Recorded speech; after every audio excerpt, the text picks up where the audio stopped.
All right, guys, so today we're doing 6.3, which is test for parallelograms. You'll be able to recognize the conditions that ensure a quadrilateral is a parallelogram and prove that a set of points form a parallelogram in the coordinate plane. So if a quadrilateral has each pair of opposite sides parallel, it is a parallelogram by definition. This is not the only test, however, that can be used to determine if a quadrilateral is a parallelogram. So here are our conditions, though. If both pairs of opposite sides of a quadrilateral are congruent, then the quadrilateral is a parallelogram. If both pairs of opposite angles of a quadrilateral are congruent, then the quadrilateral is a parallelogram. If the diagonals of a quadrilateral bisect each other, then the quadrilateral is a parallelogram. And then if one pair of opposite sides of a quadrilateral is both parallel and congruent, then the quadrilateral is a parallelogram.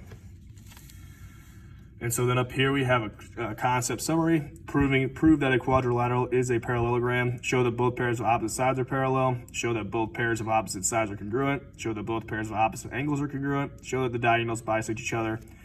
Or show that a pair of opposite sides is both parallel and congruent. We can use the distance, slope, and midpoint formulas to determine whether a quadrilateral in the coordinate plane is a parallelogram.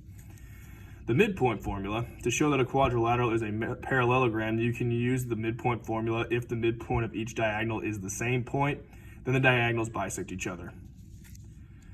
So here we go. Number one, number two, we're just determining whether each quadrilateral is a parallelogram and justify your answer. Number one, we have all the angles are marked congruent. And right here, 610 says that opposite angles have to be congruent. Well, these are opposite angles, they're congruent, and these are opposite angles, so they are congruent. So yes, it is by 610 or because opposite angles are congruent. And then number two, it's trying to show you diagonals, which over here on 6.11, we know this one right here, that the diagonals need to be congruent to each other. So these two sides need to be congruent to each other, and these two. And this one we have 5.1 and 4.9. So these sides are not congruent. So this is not going to be a parallelogram because diagonals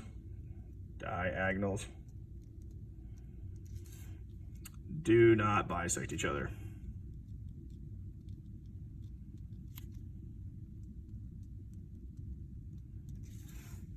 And we're going to the back.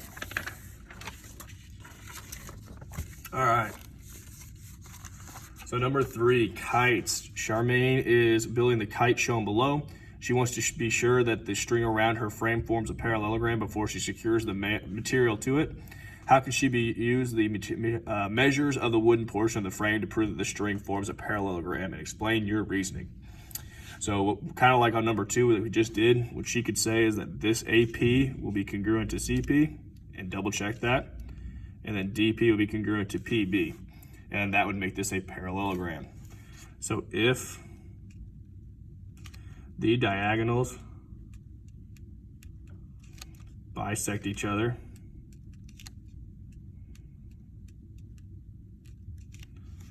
then the quadrilateral forms a parallelogram.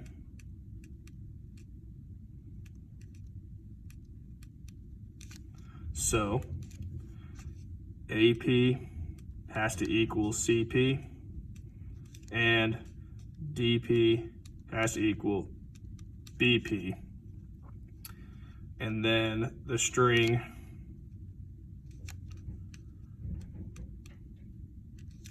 will form a parallelogram.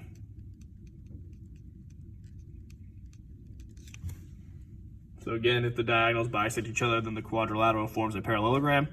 So AP will have to equal CP and BP will have to equal DP will have to equal BP. Then the string will form a parallelogram. So number 4 and 5, we're trying to find X and Y so the quadrilateral is a parallelogram. So when this one we're talking about the angles, we know if it's a parallelogram that these opposite angles have to be congruent to each other. So we can just set these two equations equal to each other to solve it. So if we do x's first, I'd have 8x minus 8 equals 6x plus 14. I subtract 6x from both sides. So I get 2x minus 8 equals 14. Add 8. So I get 2x equals 22. Divided by 2, x will equal 11. Now we do the same thing for the y's. We just set them equal to each other. So 7y plus 2 equals 6y plus 16. Subtract 6y from both sides. So I get y plus 2 equals 16. Subtract 2, so y equals 14.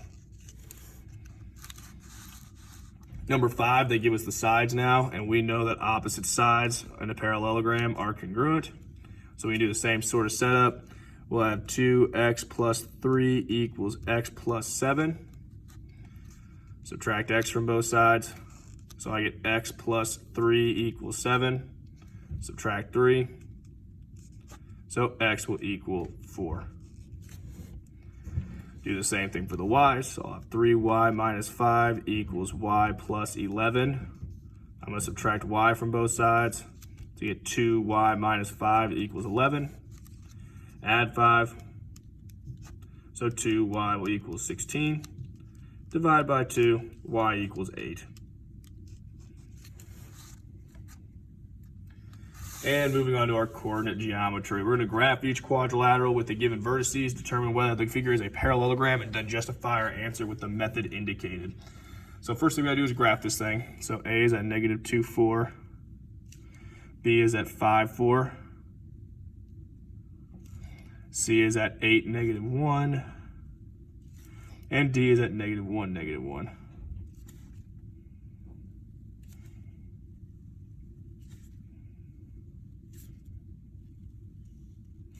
And it wants us to do this by the slope formula.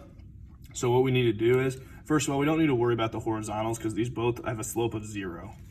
Okay, so we just need to find the slope of AD and BC. And if they're the same, it is a parallelogram. If it's not the same, they're not a parallelogram. So the slope of AD will equal, and we can just count 1, 2, 3, 4, 5 down. Write 1, so that would be negative 5 over 1, or just negative 5. So now we need to do the slope of BC,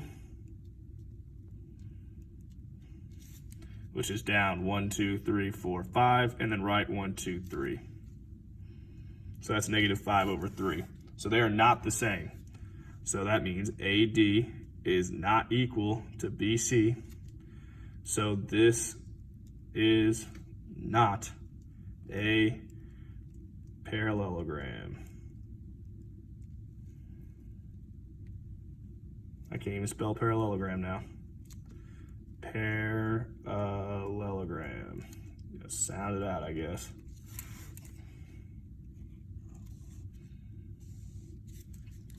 All right, so that's the slope way, using the slope. 7, we gotta use the midpoint formula.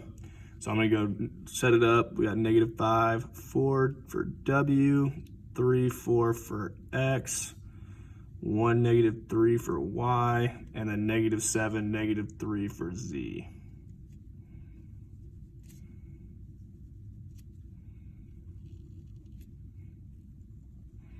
So when doing the midpoint formula, we're finding the diagonals. So we need to do the midpoint of W, Y, and find a point in the middle here. And we need to do the same thing for X and Z. And we should find the same midpoint. If they're the same midpoint for each diagonal, it's gonna be a parallelogram. If it is not, then they're not a parallelogram. So if I do the midpoint of XZ first, of XZ, we would have XZ, we'd have 3 plus negative 7 over 2. And then we'd have 4 plus negative 3 over 2. So that midpoint would be at negative 4 over 2 or negative 2. And we'd have 1 over 2, so 1/2. So now we need to do the midpoint of W, Y, and make sure they match up.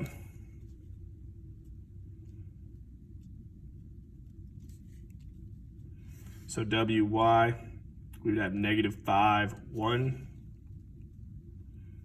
over 2, negative 5 plus 1 over 2, and 4 plus negative 3 over 2. So we have negative 5 plus 1 is negative 4, divided by 2 is negative 2. 4 plus negative 3 is 1, divided by 2 is 1/2. So they match up, and that point is going to be like right here, which if we're eyeballing it, it looks about the middle. And since the midpoint of WY equals XZ, this is a parallelogram. I'm struggling spelling parallelogram now. And that's all for 6-3.